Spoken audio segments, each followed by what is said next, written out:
لبيك اللهم لبيك لبيك لا شريك لك لبيك إن الحمد والنعمة لك والملك لا شريك لك.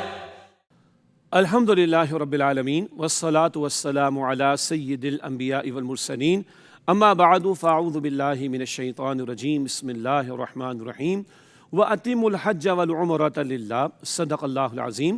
اللہم صلی علی محمد وعلی آل محمد وبارک وسلم.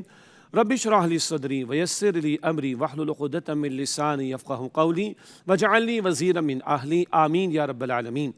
ناظرین کرام السلام علیکم ورحمۃ اللہ وبرکاتہ. امید آپ خیر عافیت سے ہوں گے اور ہماری دعا ہے آپ جہاں کہیں بھی ہوں اللہ تعالیٰ آپ سب کو اور ہم سب کو اپنے حفظ و امان میں رکھے، عافیت اور سلامتی سے نوازے، اور اللہ حرمین شریفین کی حاضری ہم سب کو عطا فرمائے، اور حجاج کرام کی محنتوں کو اللہ اپنی بارگاہ میں شرف قبولیت عطا فرمائے اور ان کی دعاؤں میں اللہ ہمارا حصہ شامل فرمائے. حج کا مقدس فریضہ اس کی ادائیگی کے ایام قریب آ رہے ہیں، اور کیو ٹی وی کی روایت کے مطابق یاد حرم کے عنوان سے حرمین شریفین کی یادیں تازہ کرنے کے لیے، حج کے مناسک کا تذکرہ آپ کے سامنے رکھنے کے لیے، حکمتوں کو پیش کرنے کے لیے یہ محفل سجائی گئی ہے، اور اس کا ٹائٹل اور عنوان ہم نے رکھا ہے یاد حرم. آج اس کا دوسرا پروگرام آپ کے سامنے پیش کر رہے ہیں.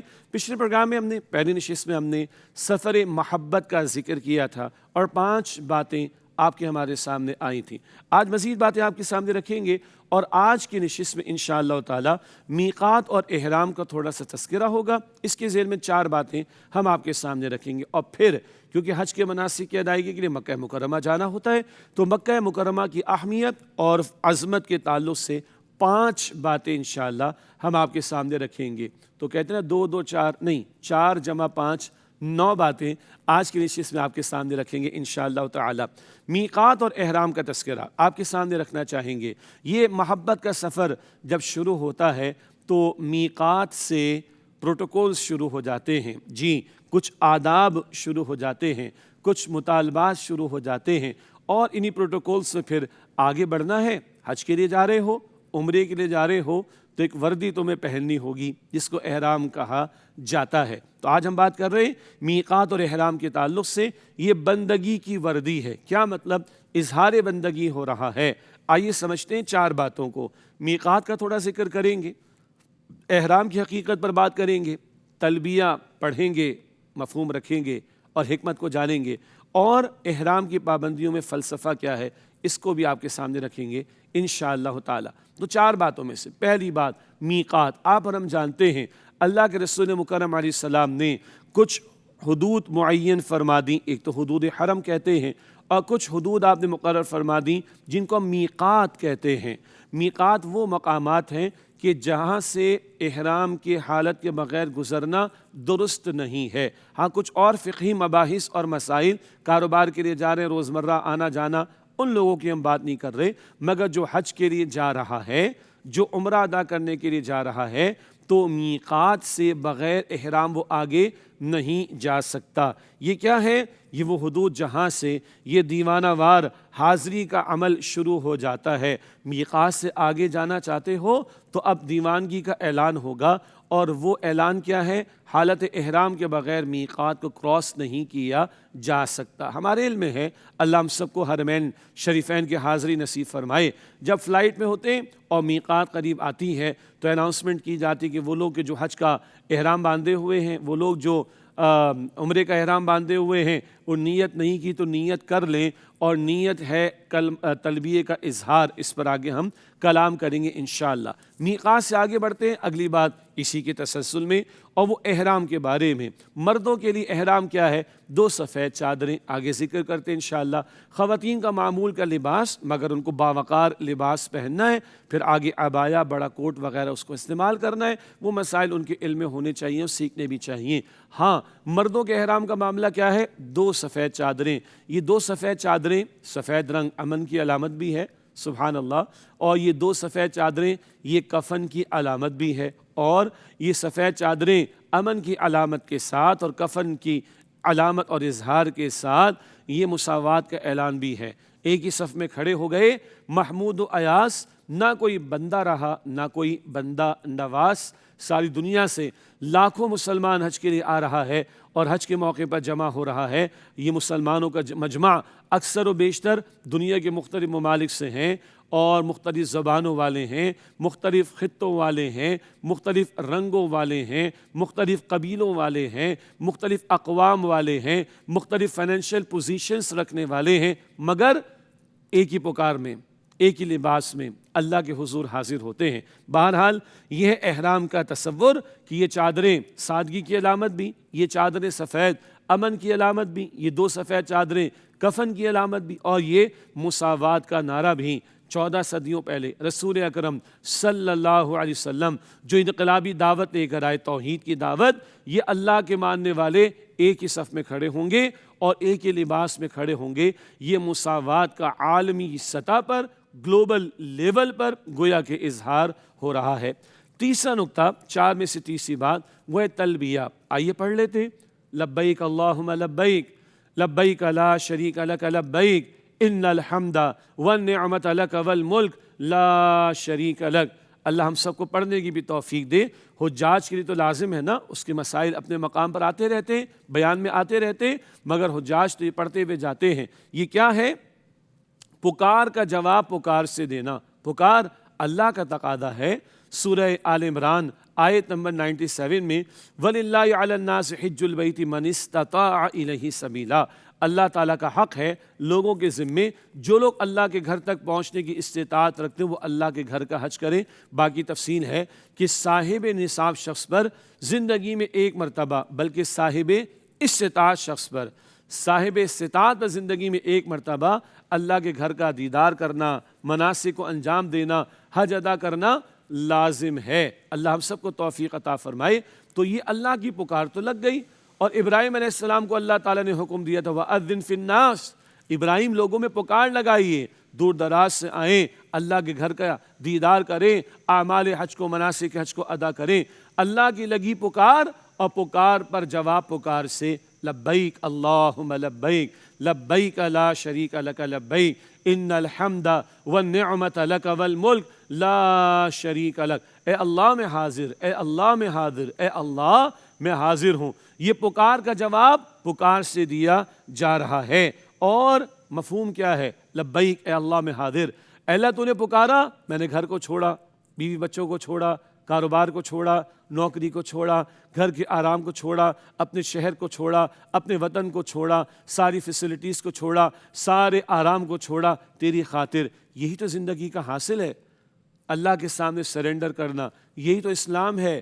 اسلام کیا ہے؟ اپنے آپ کو اللہ تعالیٰ کے حکم کے سامنے جھکا دینا، جو اللہ فرمائے اس پر عمل کرنا، جس بات سے اللہ روک دے اس سے رک جانا، اللہ جو مطالبہ کرے اس کو پورا کرنا، یہ اسلام ہے۔ اور اسلام ناٹ ان ورڈز، اسلام ان ایکشن۔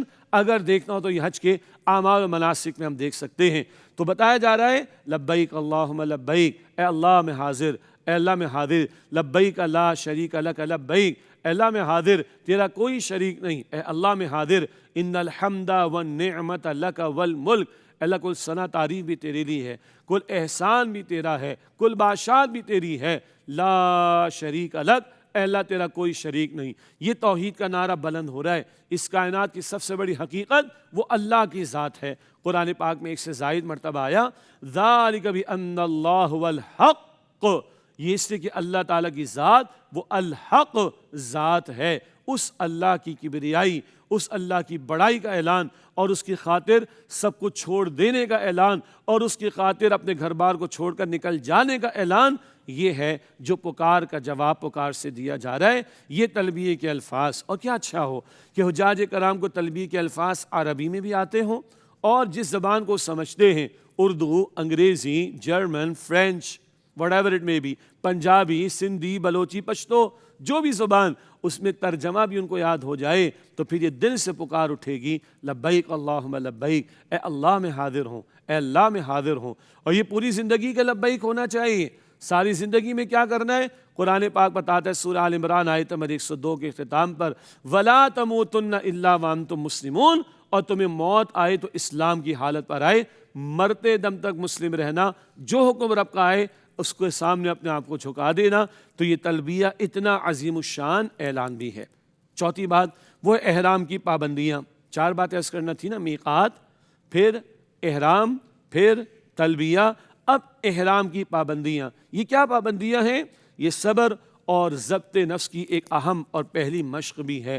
احرام کی حالت میں آ گئے تو بھائی خوشبو نہیں لگا سکتے، بال نہیں کاٹ سکتے، بالوں کو سنوارنے کی اجازت نہیں، ہاں سوپ استعمال کرنے کی اجازت نہیں، شیمپو استعمال کرنے کی اجازت نہیں، خوشبو والی چیزیں استعمال کرنے کی اجازت نہیں، زوجین کا تعلق قائم کرنے کی اجازت نہیں، اور کچھ اور بھی پابندیاں. وقتی طور پر کچھ دن کی پابندیاں. عمرے کے لیے گئے، اپنے ملک سے جاتے ہیں، 24 گھنٹے میں سب کچھ کام ہو جاتے ہیں، بندے کا احرام کھل جاتا ہے. حج کے ایام کی بات آئے گی، 8 ذی الحجہ کو باندھیں گے، 9 اور 10 تاریخ کو آ کر قربانی کا عمل ہو جائے گا، احرام کھل جائے گا انشاءاللہ تعالی. قصر، حلق قصر کے معاملات اور احرام کی پابندیاں ختم ہو جائیں گی. ہاں ایک پابندی، جب تک طواف زیارت نہ ہو زوجین کا تعلق قائم نہیں ہو سکتا. یہ مسائل تو سیکھنے چاہیے. نکتہ کیا ہے؟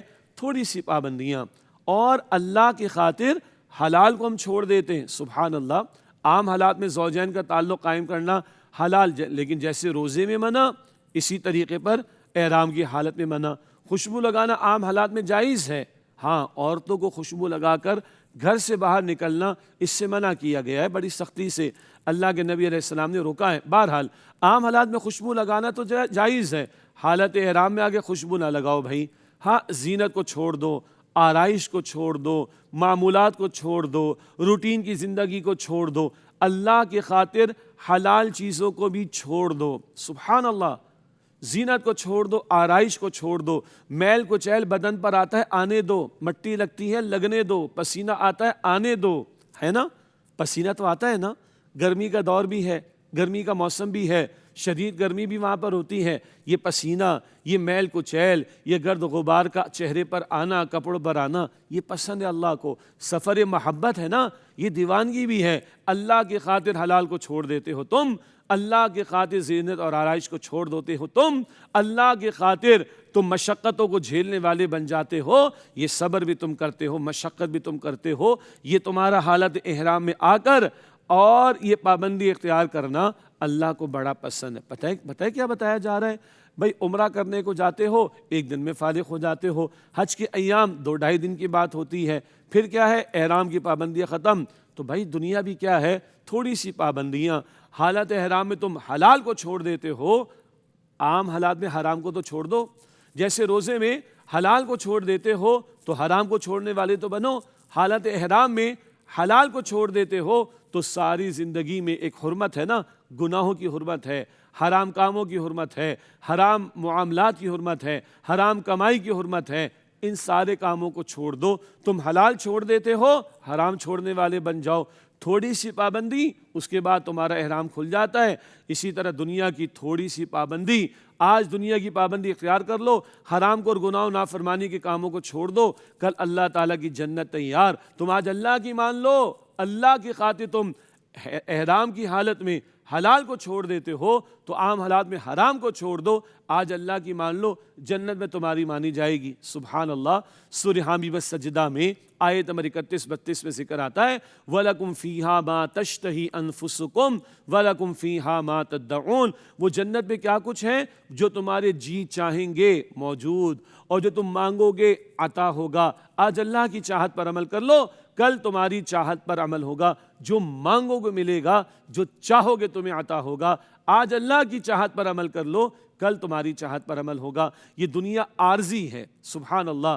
آخرت دائمی ہے، جنت کی زندگی ہمیشہ کے لیے ہے. تھوڑی سی زندگی میں پابندی لے لو، گناہوں کو نافرمانی کو چھوڑ دو. تم حلال چھوڑنے والے بن جاتے ہو حالت احرام میں، تم حرام کو چھوڑنے والے بن جاؤ، کل جنت کی نعمتیں تمہارے لیے ہمیشہ ہمیشہ کے لیے اللہ تعالیٰ مہیا فرما دے گا. یہ ناظرین کرام 9 باتیں آج ہم نے سمجھنی تھی. 4 ہو گئیں. نمبر 1 میقات کا تذکرہ، نمبر 2 احرام کا تذکرہ، نمبر 3 تلبیہ کا تذکرہ، نمبر 4 احرام کی پابندیوں کا تذکرہ.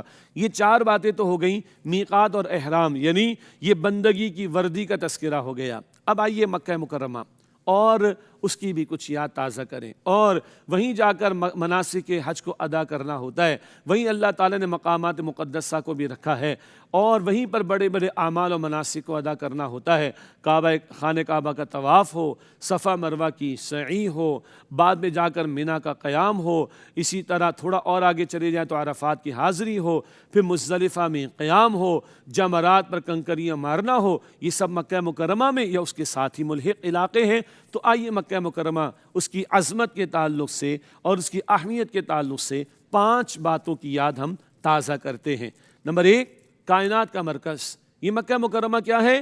یہ زمین کا وہ وسط ہے، سینٹر ہے، وہ مرکزی مقام ہے جہاں سے خشکی کو پھیلایا گیا، یہاں سے گویا کہ زمین کو پھیلایا گیا ہے اور آبادی آگے بڑھی ہے۔ یہ وسط میں ہے اس دنیا کے، یہ central place of the world ہے، یہ خانہ کعبہ۔ نمبر 2، ام القریٰ اسے کہا گیا۔ ام القریٰ بستیوں کی ماں اسے قرار دیا گیا۔ قرآن کریم نے اس کو ام القریٰ قرار دیا ہے، ام القریٰ اسے کہا گیا، بستیوں کی ماں اس مکہ مکرمہ کو کہا گیا قرآن پاک میں۔ نمبر 3، قبلہ اول و آخر۔ یہ آپ کو عجیب لگے گا، قبلہ اول تو ہم فلسطین کو کہتے ہیں، بیت المقدس کو کہتے ہیں، بجا وہ اس امت کے اعتبار سے قبلہ اول ہے۔ جی ہاں، مکہ مکرمہ میں حکم تھا کہ مسجد اقصیٰ کی طرف، بیت المقدس کی طرف کہیے، بیت المقدس کی طرف رخ کر کے نماز ادا کی جائے۔